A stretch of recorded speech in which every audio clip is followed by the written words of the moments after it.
Kile ubingwa Yanga mara 5 mfululizo. Yanga wameonyesha ukubwa wao. Tuanzie hapo. Unasemaje baba? Kwanza ni rekodi kubwa ambayo Young Africans wamefanya, kama sitokosea inaweza kuwa ni mara ya kwanza kwa timu kutoa ubingwa mara 5 mfululizo. Lakini haya ni mapinduzi makubwa kabisa ya uwekezaji wa Young Africans chini ya moja kati ya wadhamini nguli kabisa ambao pesa zao sio mpaka kuandikia, no baili. Ndio maana halisi ya kwamba Young Africans kuweza kutetea ubingwa kwa mara ya 5. Sio jambo jepesi hata kidogo. Alichokifanya Ghalib GSM Model Jikafeni. Kwa hiyo ni kwamba GSM anatoa shamba darasa kwa wawekezaji na wadhamini na wafadhili wengine kwamba unapotaka kudhamini ni kwamba unapaswa kunyoosha maelezo ya usahihi zaidi. Na utakuja kuangalia tofauti kati ya GSM na Mo ni kwamba GSM amekuja kuchukua ubingwa mara 5 mfululizo katika ligi ambayo ina ushindani. Achana ligi kipindi kile ambacho Simba anachukua ubingwa mara 4 mfululizo. Ligi ilikuwa ni mbovu sana, haina ushindani. Cha kwanza uwekezaji ulikuwa ni mdogo kabisa. Cha pili wachezaji ambao kwa wanasajiliwa miaka ile na sasa ni vitu vili tofauti. Kwa hiyo unakuja kuona GSM katika uwekezaji wake ndani Young Africans wachezaji 12 wa kigeni ambao wanaruhusiwa kwa mujibu wa kanuni wa shirikisho la kandanda Tanzania TFF. Kwa Young Africans hiki ambacho amekifanya, maana yake Simba inapaswa kujifunza kwa Young Africans. Hapo kile maneno yalikuwa mengi kwamba Yanga ya msimu huu imechoka, usajili ulikuwa mbovu, dirisha dogo ikabidi watu wafanye tena mambo, lakini wamechukua ubingwa. Hii ina maana gani? Tafsiri kubwa ni kwamba Young Africans imewaumbua wachambuzi wote wa payroll Tanzania. Kumbuka mimi mapema kabisa nilizungumza kwamba mpira ni science. Kwa no matter umeleta mchezaji wa aina gani, je, amekuja kukliki kwa aina gani? Na ndio maana hata katika msimu kunakuwa na madirisha mawili. Usajili wa dirisha kubwa na ndogo. Kwa hiki ambacho Young Africans wamekifanya ni kwamba wamekwenda kututhibitishia kwamba nchi haina wachambuzi. Nchi ina wapiga kelele. Hilo ni tangazo la taifa. Yanga imewathibitishia wachambuzi kwamba wengi wao hawaujui mpira. Huo ndio uhalisia. Maanake mpira sio hisia kuuchambua. Mpira ni sayansi. Unapokwenda kumaliza maneno mazima bila kufanya utafiti, maanake unajiondoa katika sifa ya uchambuzi. Kwa Young Africans imekwenda kuwavua nguo wachambuzi wote nchini ambao walikuwa wasema Yanga ni mbovu. Hakunaga timu mbovu inatoa ubingwa. Hakuna. Mimi kwangu nakiri msimu umekuwa ni mgumu sana kwa sababu timu zote mbili Simba na Yanga zimeshindwa kufikia rekodi ya msimu ulioisha. Kwa nini? Yanga msimu uliopita ilifikisha alama 82, lakini kwa sasa ina alama 75 ndio bingwa. Msimu uliopita Simba ilikuwa na alama 75 kama sokosea, lakini msimu huu ina alama 70 na ngapi? 73. Maana zote kama kudrop, naweza kusema zimedrop, lakini ushindani umekuwa ni mkubwa sana. Young Africans imepata sare za kumwaga, Simba imepata sare za kumwaga. Na niseme leo wazi, moja kati ya kitu ambacho Simba kimewaponza ni wachambuzi. Wachambuzi wamegharimu Simba, wameipromote kana kwamba ni timu bora zaidi. Timu bora inachukua ubingwa ndio Yanga hii hapa. Na ukitaka uthibitishe hilo, hata helikopta yenyewe kwa nini inazunguka maeneo haya? Kupoteza mafuta yamepanda bei sana. Yes. Lete maneno, nasikiliza. Hapo kile, lakini ukiwasikiliza mashabiki wa Simba wao wanasema Yanga wamechukua ubingwa, lakini ziko mechi ambazo walifaidika na maamuzi ya waamuzi. Sawa, swali zuri sana.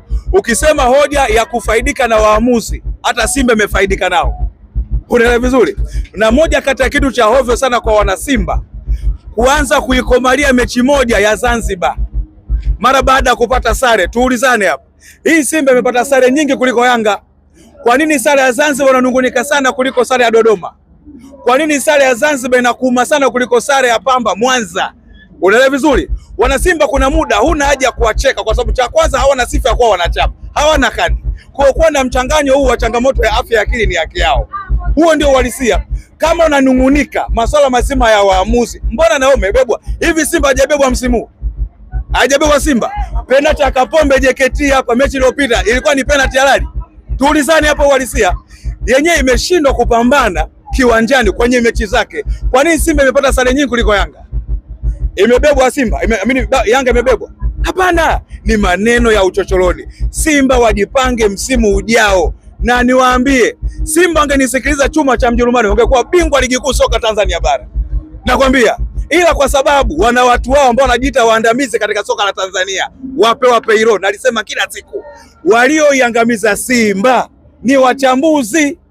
Wachambuzi ndio wamepoteza Simba. Laiti kama wangekuwa wanawaambia ukweli, komaeni, wangepata ubingwa. Mimi ninachokwambia tena, katika msimu ambao Simba alipata kuwa mabingwa mapema baada ya Yanga kupunguza ile gap takriban mara 2 mfululizo, gap la alama 5 linapungua, wanashangilia. Mwisho wa siku walikwenda kupata sare. Tuulizane, mechi ya Pamba ilikuwaje? Mechi ya Pamba si ulikuwa una ubora wewe mwenyewe? Sasa White naweza kuzungumza kwamba Yanga imepata ubora kwa sababu ya waamuzi, sio kweli. Hata Simba imebebwa vizuri tu. Unaelewa vizuri? Mimi kwangu sio hoja, ni uhuni tu. Ubingwa mara 5 kwa Yanga. Tunakwenda katika uchaguzi wa klabu ya Yanga. Engineer Hersi Said na mbeba namna gani? Narudia tena. Engineer Hersi Said kwenye uchaguzi huu ni sawa na mfanyakazi ametakiwa na kampuni aambiwe njoo na CV. Kwa sababu gani? Ana ubora. Hivyo unaanzaje kumkataa Hersi? Utakuwa mwenda wazimu. Yaani wewe Milembe unapokelewa kwake, lakini amechukua ubingwa mara 5 mfululizo. Hivi kiongozi wa namna hiyo kweli? Unajua Hersi kuwepo kwenye uongozi wa Yanga ni faida ya mpira Tanzania, ni faida ya mpira Afrika na duniani. Ndio maana ni mjumbe wa mashindano yote kwa wanaume duniani. Unaelewa vizuri? Niletee kiongozi wako upande wa pili, ana sifa hiyo? Hana. Unamkataje Hersi? Wewe utakuwa umechanganyikiwa. Hersi amekwisha jipambanua na kamati tendaji yake kwamba wana deserve kugombea, wana deserve kuendelea. Na ili tupate maendeleo katika mpira wa nchi hii, kichwa kama cha Hersi kile ni muhimu sana kuwa nacho kwenye mpira. Tukimpoteza yule, ligi hata hadhi inashuka. Mimi ninachokuambia, lete maswali bwana wewe. Tumeta Mjerumani, kumekuwa na rafu nyingi zikichezwa kwenye baadhi ya mechi sana. Tunaona Simba waliposti kwamba wachezaji wao wanachezewa rafu. Kirigadi tukio la leo. Comment hasa kwenye mechi zetu ile kutunza hata za wachezaji.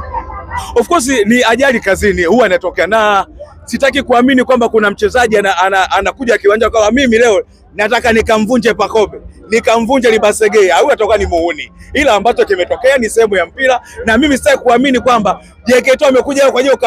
Hapana, ni maneno ya vijiweni. Hao ni wachambuzi wa holela huko, posta mnaowakuta huko, lakini kwangu mimi chuma cha Mjerumani huwezi kuja kuona nazungumza ujinga namna.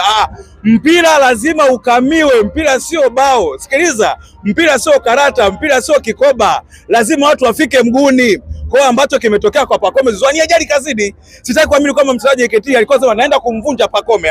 Ila imetokea, ni mistake, ni jambo la kimchezo. Tuendelee kumwombea dua kwa sababu Pacome ni burudani ya Afrika Mashariki na Kati. Ligi ingekuwa inaendelea hii ingekosa mvuto kabisa. Na mimi ninachokwambia, kama ligi ingebakia mechi 5 mbele na Pedro Pacome Zouzoua amepata majeraha haya, hata mapato viwanjani angepungua. Mimi ninachokwambia, nakwambia uhalisia. Nilisema wiki iliyopita, hata wapiga picha wenye haki ya matangazo wanaenjoy kumulika Pedro Pacome Zouzoua. Profesa Aboli, ndio maana watu wanalia uwanjani hapa, sio kwa bahati mbaya. Wanalia kwa uchungu kwa sababu burudani ya mpira imepata majeraha. Taifa limehuzunika, Afrika inaomboleza. Pedro Pacome Zouzoua ni burudani ya NBC Premium League, na taarifa hata NBC wao wameumia sana. Yes, lete maswali. Ambokile unaliona lile jengo pale. Ndio. Hii ni mara ya pili. Yanga walikaa pale mechi ya Simba, Yanga wameenda tena pale mechi ya JKT Tanzania. Huu mbona kama ni utovu wa nidhamu wa kupitiliza? Ninachotaka kukisema katika hilo ni kwamba TFF na kamati zake wanapaswa kubaini why timu haziendi katika dressing room. Huwezi kupeleka wachezaji wakiumia huko inahudumia TFF. Haiwezekani. Ndio maana nikasema TFF na kamati zake na bodi ya ligi, kamati ya usimamizi na uendeshaji, hizi adhabu ambazo wanazifanya ni kama halmashauri na saka mapato.